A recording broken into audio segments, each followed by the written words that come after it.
Ethan Parker had always considered himself a reasonable man. He wasn't the type to get caught up in petty neighborhood disputes or care about the color of his neighbor's shutters. So, when he bought a house in Maplewood Estates, a picturesque, HOA-controlled neighborhood, he thought he was paying for peace and quiet. The community had everything: tree-lined streets, immaculate lawns, and houses that looked like they belonged in a magazine. He knew there were HOA rules, of course, but how bad could they really be? The answer came in the form of a letter. It arrived just 2 weeks after he moved in, a crisp white envelope stamped with the official seal of the Maplewood Homeowners Association. Ethan opened it without a second thought, assuming it was some kind of welcome packet. Instead, his eyes locked onto a single, ridiculous sentence. "You have been fined $50,000 for violating HOA driveway regulations." Ethan read it 3 times, sure he was misinterpreting something. $50,000? That was more than he had spent remodeling his entire kitchen. What kind of driveway violation could possibly warrant a fine that outrageous? He walked outside and stared at his driveway, a perfectly normal stretch of smooth concrete. There were no cracks, no graffiti, no broken pieces. It was just a driveway. His confusion quickly turned to annoyance. This had to be some kind of mistake. He wasn't going to panic over a clerical error. He picked up his phone and called the HOA office, expecting a quick resolution. "Maplewood Homeowners Association, this is Linda speaking. How may I assist you?" "Yeah, I just got this fine in the mail, $50,000 for my driveway." "That's got to be a mistake, right?" A short pause. "Let me check your account, sir. Can I have your property address?" He gave it to her, tapping his fingers on the counter while she typed. A few seconds later, she exhaled sharply. "Oh no, sir. That is correct." Ethan frowned. "What do you mean, correct? What's wrong with my driveway?" "Well," she began in an overly sweet voice, "your driveway does not meet the Maplewood aesthetic guidelines. Section 12B of the community regulations states that all driveways must be constructed with approved materials, and yours isn't." "I used concrete," Ethan said, trying to keep his patience. "Ah, yes," Linda replied. "But it's the wrong shade of concrete." Ethan nearly dropped his phone. "The wrong shade?" "Yes, sir. According to the Maplewood HOA handbook, all driveways must be in one of 3 approved shades: ash gray, cloud gray, or heather gray. Your driveway is just gray." "You're joking." "I assure you, sir, we take our regulations very seriously." Ethan felt his blood pressure spike. $50,000 for that. The fine is in place to maintain the neighborhood's property values. Ethan clenched his jaw. "So what exactly am I supposed to do?" "You'll need to replace your driveway with an approved shade," Linda said, "or pay the fine." He took a deep breath, forcing himself to stay calm. "I'm not paying $50,000 over the color of my driveway." "Well, sir," she said, her tone shifting from fake friendliness to a cold sharpness, "failure to comply will result in additional penalties.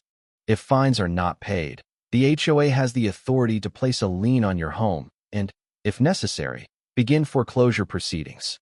Ethan gritted his teeth. He had heard horror stories about HOAs, but he had never imagined they could actually threaten his house over something so ridiculous. "Who do I talk to about this?" "That would be our HOA president, Karen Whitmore," Linda replied. "She'll be at the board meeting this Friday."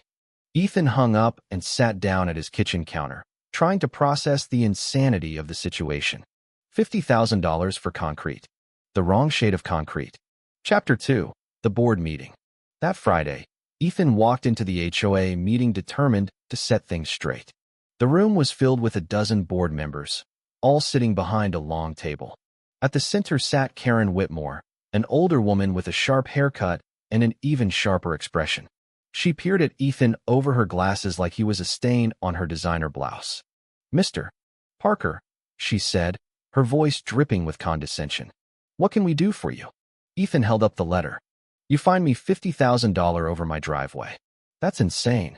Karen gave a slow, deliberate nod. "It's not insane, Mr. Parker. It's policy." "Policy? It's robbery." Ethan shot back. "You can't seriously expect me to replace my entire driveway because it's not the right shade of gray." Karen folded her hands neatly. "Mr. Parker, when you purchased your home, you agreed to abide by the HOA's rules. The regulations exist to protect our neighborhood's prestige and property values. This is about power, not prestige, Ethan snapped. Karen's expression darkened. You are welcome to file an appeal, but I should warn you, the board has never reversed a fine. And if the fee remains unpaid, the association will move forward with legal action. Ethan stared at her, realizing she wasn't bluffing. These people weren't just enforcing rules, they were drunk on control. He could fight this, sure. Take them to court, argue over the stupidity of it all. But something in Karen's smug expression told him she'd enjoy every minute of making his life miserable. And that's when the idea hit him. They wanted to play dirty? Fine. He'd play too. Karen and her cronies thought they had the upper hand, but they had no idea who they were dealing with. If they wanted his money, they'd have to fight him for it. Because instead of paying that fine, he was about to buy their entire street. Chapter 3. The Research. Ethan sat in his living room, staring at the fine notice still sitting on his kitchen counter. He had read it over a dozen times, but each time it made less sense. $50,000 over the color of his driveway? Not a crack, not a violation of safety, just a different shade of gray. The more he thought about it, the more ridiculous it became. It wasn't just about money. It was about power. Karen and her HOA minions didn't care about rules. They cared about control. They wanted to show him that he had no say, that they ran this neighborhood, and he was just another homeowner who had to obey their every demand. That wasn't going to happen. If they thought they could bully him, they were in for a surprise. He wasn't just going to fight back.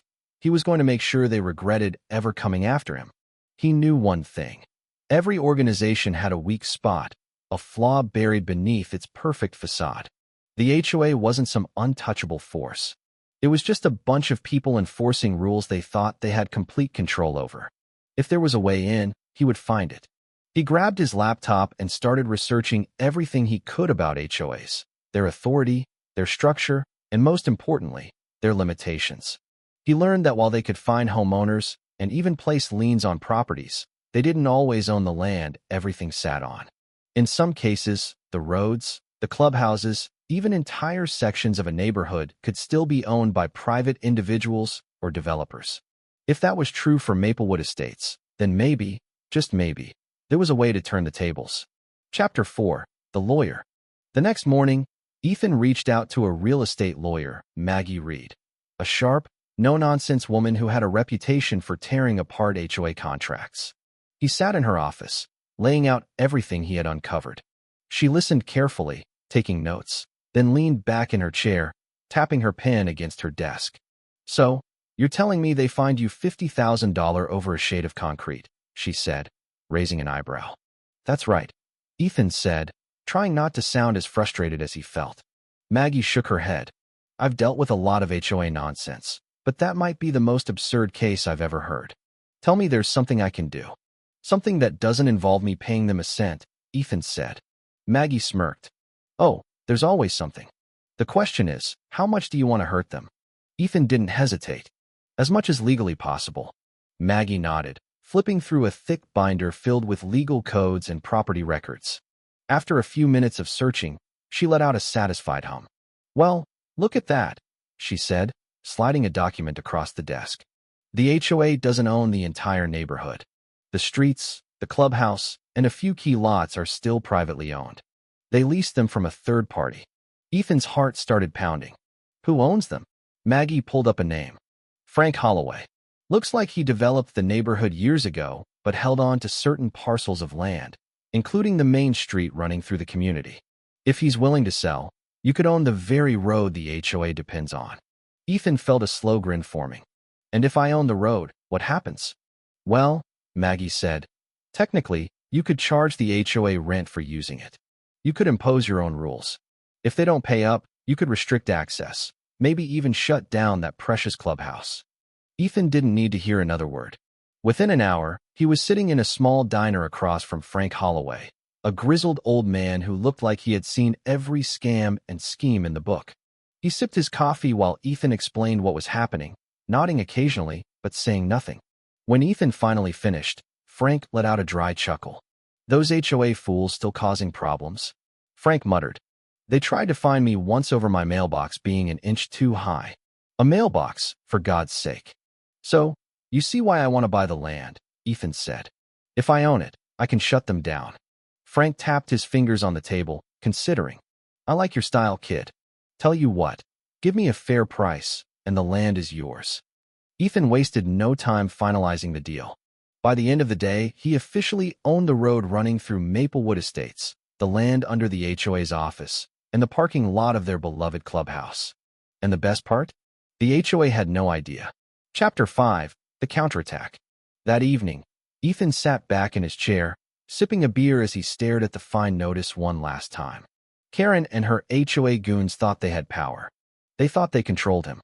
But by the time they realized what had happened, it would be too late. They had picked a fight with the wrong man. For now, he wouldn't say a word. He would let them think they had won. Let them continue their little power games, completely unaware that the ground beneath their feet no longer belonged to them. The moment they came knocking again, demanding their money, he would drop the hammer. As he took another sip, he couldn't help but laugh. They wanted to fine him for his driveway? Fine. But soon enough, they would be paying him just to step onto their own street. Chapter 6, The Aftermath. Ethan woke up the next morning with a sense of satisfaction he hadn't felt in weeks. He had done it. He had turned the tables on the HOA without them even realizing it. Owning the land beneath that precious community meant that he was now in control. And all he had to do was wait for the perfect moment to reveal it. He knew Karen and her board wouldn't stop their harassment. They were too smug, too convinced of their power. They were going to push him again, and when they did, he would be ready. It didn't take long. That afternoon, another letter from the HOA arrived, slid neatly under his door like a passive-aggressive dagger. Ethan opened it with an amused smirk, already guessing what it contained. Sure enough, it was another warning, this time stating that his fine had increased due to noncompliance. The letter threatened immediate legal action if he didn't pay within 7 days. They were escalating, trying to scare him into submission. It was almost funny. Almost. Instead of reacting, he took a slow walk outside, letting his eyes scan the neighborhood. The street was quiet, but he could see the usual HOA enforcers lurking, watching. A few houses down, an older man named Mr. Thompson was getting an earful from a board member about his front lawn being too dry. Across the street, a young couple whispered nervously as another HOA officer took photos of their flower pots. It was a community built on fear, and Karen was the queen of it all. Ethan took a deep breath, knowing it was time to start his counterattack. He called Maggie and asked her to prepare a legal notice. If the HOA wanted to play hardball, then so would he. Chapter 7, The Showdown. The next day, Ethan walked straight into the HOA office with a sealed envelope and dropped it on Karen's desk. She barely looked up from her computer, clicking away as if he was beneath her attention. Mr. Parker, she said with a sigh, unless you're here to pay your fine, I don't see why you're wasting my time. Ethan leaned on the desk, making sure she had to look at him. Oh, I'm here for something much better than that. Karen finally glanced at the envelope, frowning. What is this? Just a little legal update, Ethan said, barely containing his grin. Something I thought you should see before you make any more threats. She opened the envelope, skimming the contents. At first, her expression remained cold, indifferent. But then her eyes widened, her posture stiffened, and for the first time, she looked uncertain. This isn't possible, she muttered, flipping the pages as if she could somehow will them to change. Ethan crossed his arms, enjoying the moment. Oh, it's very possible. In fact, it's already done. As of last week, I became the legal owner of the road running through this neighborhood. That includes the land under this office, the parking lot, and, well, your entire headquarters. Karen's hands trembled slightly as she set the papers down. Her lips pressed together in a tight line, and Ethan could see the gears turning in her head. She was scrambling, trying to find a way out, some loophole. But there wasn't one. He had played her game and beaten her at it. You can't just... Oh, but I can, Ethan interrupted smoothly. And I did. And here's the fun part, Karen. Since I own the road, I can now legally charge the HOA for using it. You know, like a toll. And if you refuse to pay, well, I guess I could always close it off. Maybe put up a gate. No cars in, no cars out. That includes emergency vehicles, by the way. I'm sure the city would love to hear about that. Karen shot up from her chair, her face red with fury. This is extortion, No, Ethan said, shrugging. This is business. The same way you fine people for their grass being half an inch too high, I'm charging you for using my property. Fair is fair, right? The board members behind Karen were whispering among themselves, their smug confidence quickly crumbling. One of them, a man with a thin mustache and an even thinner spine, cleared his throat. Mr. Parker, perhaps we can come to some kind of agreement. Ethan raised a hand. Oh, don't worry. I'm more than reasonable. I'll give you all 1 week to prepare. After that, the HOA will owe me monthly payments for street usage, office space rental, and, of course, penalties for all the harassment you've been handing out. Karen's hands clenched into fists. You're bluffing. The HOA won't stand for this. Ethan smiled. Then take me to court. Oh, wait, you can't. Because I own the land. And if you refuse to cooperate, well, I can always start enforcing my own rules. Maybe I'll start fining board members for, I don't know, existing. Karen looked like she was going to explode. The other board members exchanged nervous glances, realizing just how deep in trouble they were. The power shift was undeniable. The HOA had bullied the wrong man, and now they were backed into a corner with no way out. Ethan turned to leave, pausing at the door just long enough to add, oh, and by the way, tell your enforcement officers to stay off my property, unless they want to start paying me for trespassing.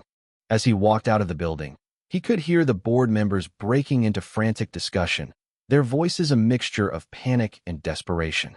He had them exactly where he wanted them. The HOA had spent years terrorizing homeowners, making them feel powerless. But now, the balance had shifted, and Ethan had every intention of making them feel what it was like to be at the mercy of someone else's rules. Chapter 8. The Fall of the HOA. By the time Ethan reached his house, his phone buzzed with a message from Maggie. It was short and simple, but it brought an even bigger smile to his face. HOA board just scheduled an emergency meeting. You rattled them. They know they screwed up. Ethan leaned back in his chair, stretching his arms behind his head. This was just the beginning. The real fun was yet to come. Chapter 9. A New Beginning. The morning after his confrontation with Karen and the HOA board, Ethan sat on his front porch with a fresh cup of coffee, watching the neighborhood wake up. A few residents walked their dogs, a couple of joggers passed by, and the usual HOA enforcers skulked around, pretending to inspect properties while keeping a close eye on him. He could practically feel the panic rippling through the HOA's ranks. They weren't used to being challenged, let alone by someone who had just outmaneuvered them in their own game.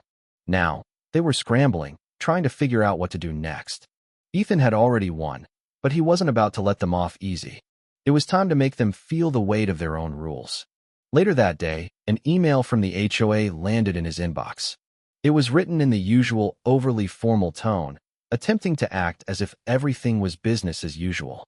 They were requesting a meeting with him to discuss terms regarding his ownership of the streets and HOA facilities. He couldn't help but laugh. A week ago, they were threatening to take his house away. Now, they wanted to negotiate. He replied with a simple message confirming his attendance. It was time to see just how desperate they had become. When he arrived at the HOA's office, the tension was so thick it could have been cut with a knife. Karen sat at the center of the long meeting table, her usual air of superiority shaken but not entirely gone. The other board members looked equally uncomfortable, their confidence eroded by the sheer fact that they had no leverage anymore. Ethan took his seat without saying a word, letting the silence stretch just long enough to make them squirm. Karen cleared her throat, folding her hands neatly in front of her. Mr. Parker, we appreciate you taking the time to meet with us today. Ethan raised an eyebrow. I'm sure you do. She forced a tight smile. We understand there may have been misunderstandings between us, but surely we can come to a resolution that benefits both parties. Ethan leaned back in his chair. Oh, I'm all for that. See, you've spent years enforcing ridiculous rules on this neighborhood. You fine people for things that don't matter, threaten them with legal action, and act like you own this place. But now, well, I own this place. So, I think it's only fair that we start playing by some new rules. The board members exchanged nervous glances. One of them, a balding man with thick glasses, cleared his throat. And what exactly are these new rules? Ethan pulled out a sheet of paper and placed it on the table. First, The HOA will now be paying rent for the land your office and clubhouse sit on. Failure to make payments will result in immediate eviction. Second, I'll be implementing new community regulations. That means no more absurd fines over nonsense like mailbox colors, flower arrangements, or the shade of someone's driveway. Karen's expression twisted with anger. You can't just rewrite the rules of this neighborhood. Ethan smirked. Oh, but I can. Because the HOA only has power over property owned by homeowners. And since I own the street and the common areas, that gives me the authority to regulate those spaces. If you want to keep your little organization running, you're going to play by my rules. The room fell into stunned silence.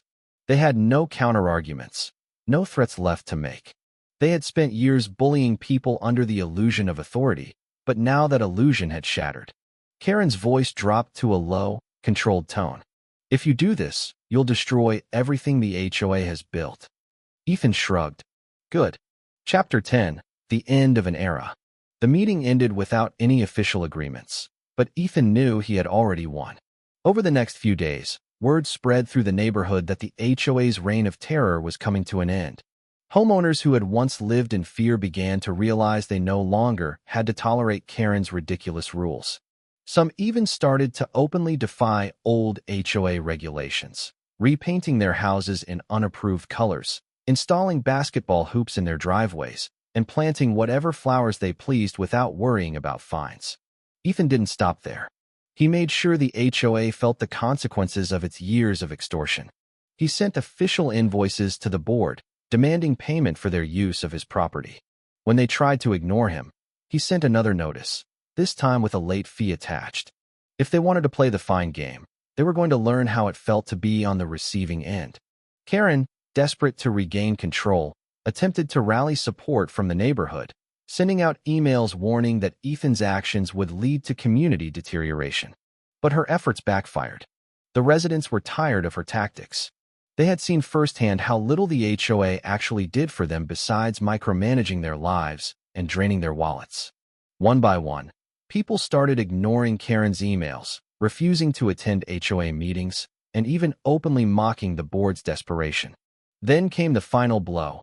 An independent audit revealed that the HOA had been mismanaging funds for years, spending excessive amounts on unnecessary office renovations and board member perks instead of actual community improvements. The discovery sent shockwaves through the neighborhood, further dismantling what little credibility the HOA had left. With no way to recover, Karen and the remaining board members resigned in disgrace. One by one, their offices emptied out, and their influence evaporated. The HOA, once feared and untouchable, had collapsed under its own corruption. Chapter 11, A New Community. Ethan stood on his driveway, watching as Karen packed up her belongings from the now-abandoned HOA office. She looked over at him, her face a mixture of anger and humiliation. He gave her a small wave and a knowing smirk. She didn't say a word. She just climbed into her car and drove away. The neighborhood changed overnight.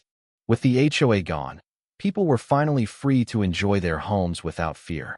Neighbors who had barely spoken before started talking again, relieved that the dictatorship was over. And Ethan? He sat back, beer in hand, enjoying the view of his perfectly ordinary driveway, the same one that had started this entire war. He had come to this neighborhood looking for peace and quiet. Instead, he had found a battle.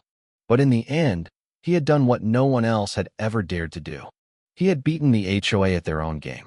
And now, for the first time since he had moved in, Maplewood Estates finally felt like home. Epilogue, A New Dawn. Ethan woke up to a different neighborhood. The air felt lighter, the atmosphere less suffocating. For the first time since moving in, he could step outside without seeing someone measuring grass length or taking notes on mailbox heights. The HOA was gone, and with it, the unnecessary rules that had plagued the homeowners for years. It was strange how quickly things changed. Neighbors who once tiptoed around the fear of fines were now openly chatting on sidewalks. Kids were riding their bikes without being scolded about safety violations. And the once overly pristine neighborhood was starting to feel real. People were finally enjoying their homes the way they were meant to. Ethan took a sip of his coffee as he leaned against his truck, watching a group of homeowners gather in front of the now-empty HOA office. The doors were shut, the once intimidating sign removed, and the parking lot, which had been reserved for board members only, was now a community space. A few residents had taken it upon themselves to put out picnic tables, and someone even suggested converting the space into a small park. It was a refreshing sight. Without the HOA breathing down their necks, people were working together instead of against each other. Later that afternoon, he received a call from Maggie. She had been following the aftermath closely, amused by how quickly the power structure had crumbled. She didn't waste time with pleasantries. "You're officially a legend," she said, chuckling. "The HOA is in shambles, Karen is gone, and the neighborhood loves you. What's next?" Ethan thought about it for a moment. He hadn't planned much beyond dismantling the HOA. His entire mission had been to get rid of their absurd rules and free himself and his neighbors from their grip. But now that the dust had settled, he realized something. The HOA had been the problem, but that didn't mean the neighborhood should fall into complete disorder. If he wasn't careful, someone new would come in, pick up the pieces, and create an even worse version of what had just been destroyed. "I think it's time for something new," he finally said. "No HOA, but we still need some way to manage things. Something fair. Something run by the people who actually live here, not a bunch of power-hungry control freaks." Maggie hummed in agreement. "A community association, maybe? Nothing binding, just something to keep things organized without the ridiculous fines and nonsense." Ethan nodded, even though she couldn't see him. "Exactly. No more abusing power.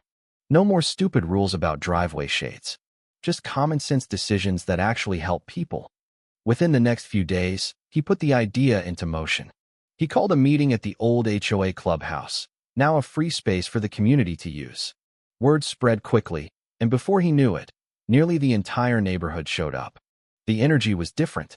No more people sitting stiffly in rows, afraid to speak. This time, they talked, they laughed, and most importantly, they had ideas. Ethan stood at the front of the room, leaning casually against the table that once belonged to the HOA board. He let the chatter settle before speaking. "Well, I think it's safe to say none of us are going to miss the old HOA," he started, earning a round of laughter and agreement from the crowd. "But just because they're gone doesn't mean we should let this place fall apart. We all live here, and if we want to keep this neighborhood great, we need to work together." A woman in the crowd raised her hand. "Are you suggesting we create another HOA?" Ethan shook his head immediately. "Absolutely not. No fines, no secret board meetings, no Karen sitting on a throne telling people what they can and can't do. I'm talking about something different, a community association. Voluntary, transparent, and only focused on things that actually matter. We talk, we vote, and we make sure this place works for everyone. No more petty rules, just common sense." A murmur of approval spread through the crowd. People liked the idea of structure without oppression. Someone suggested setting up a simple online group where residents could discuss neighborhood issues. Another proposed a monthly gathering to keep things organized. It was all coming together, and it was clear that people were relieved to have a say in their own community again. As the meeting wrapped up, Ethan felt a sense of satisfaction settle over him. He had done what he set out to do, but more than that, he had helped build something better. The HOA had tried to control people through fear. Now, those same people were taking control of their own neighborhood, and they were doing it the right way. Chapter 12, the final chapter. A few days later, as Ethan sat on his front porch, he spotted a familiar car creeping down the street. Karen. She had been gone for weeks, but now here she was, driving through slowly, as if hoping no one would notice her. But Ethan noticed. He could see the tension in her shoulders, the way she glanced at the houses with a mixture of bitterness and disbelief. Her power was gone, and she knew it. As she pulled up in front of his house, he remained seated, sipping his coffee. She rolled down the window, but didn't say anything at first. Her eyes scanned the neighborhood, taking in the kids playing, the relaxed atmosphere, the way people actually looked happy. It was the complete opposite of what she had tried to maintain. Finally, she spoke. "You think this is an improvement?" Ethan set his coffee down. "I don't think. I know." She scoffed, shaking her head. "They'll regret this. Give it time. Without structure, places like this fall apart." Ethan let out a small laugh. "The only thing falling apart around here was you and your little empire. People don't need someone like you telling them how to live. They're doing just fine on their own." Karen's lips pressed into a thin line. She wanted to argue, wanted to say something to regain a shred of control. But there was nothing left for her here. She had lost. Without another word, she rolled up the window and drove off. Ethan watched her go, knowing she wouldn't be back. The neighborhood had changed for the better. There were no more pointless fines, no more letters threatening legal action, no more fear. People had taken their homes back. And Ethan? He had gotten exactly what he wanted, peace and quiet, on his own terms. Thank you for taking the time to listen to today's story on Store of Good Stories. If this story touched your heart or made you think, don't forget to hit like and share the video to spread this positive message to more people. And if this is your first time here, make sure to subscribe and turn on the notification bell so you won't miss any of the meaningful stories we share every week. Your support is the biggest motivation for Store of Good Stories to keep bringing heartfelt and valuable stories to you. See you in the next video.